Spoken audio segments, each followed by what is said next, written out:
Proverbs chapter 27. Boast not thyself of tomorrow, for thou knowest not what a day may bring forth. Let another man praise thee, and not thine own mouth; a stranger, and not thine own lips. A stone is heavy, and the sand weighty, but a fool's wrath is heavier than them both.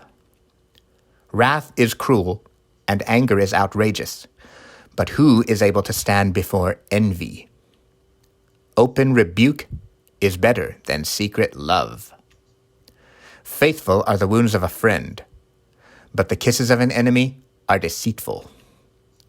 The fool's soul loatheth an honeycomb, but to the hungry soul everything is sweet. As a bird that wandereth from her nest, so is a man that wandereth from his place. Ointment and perfume rejoice the heart. So doth the sweetness of a man's friend by hearty counsel.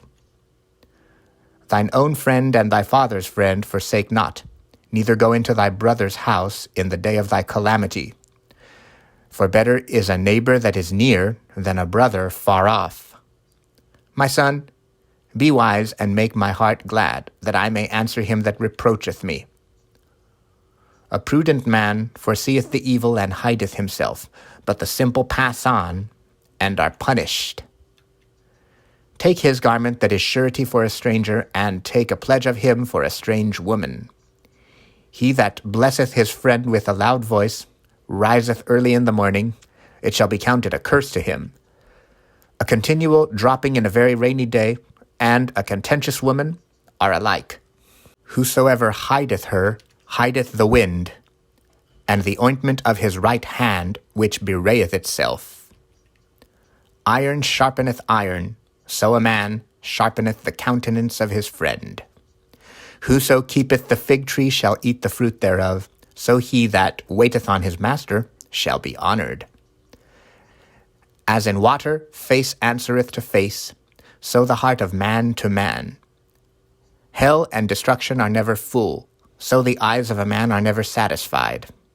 As the fining pot for silver and the furnace for gold, so is a man to his praise. Though thou shouldest bray a fool in a mortar among wheat with a pestle, yet will not his foolishness depart from him. Be thou diligent to know the state of thy flocks, and look well to thy herds. For riches are not forever, and doth the crown endure to every generation? The hay appeareth, and the tender grass sheweth itself, and herbs of the mountains are gathered. The lambs are for thy clothing, and the goats are the price of the field. And thou shalt have goat's milk enough for thy food, for the food of thy household, and for the maintenance for thy maidens.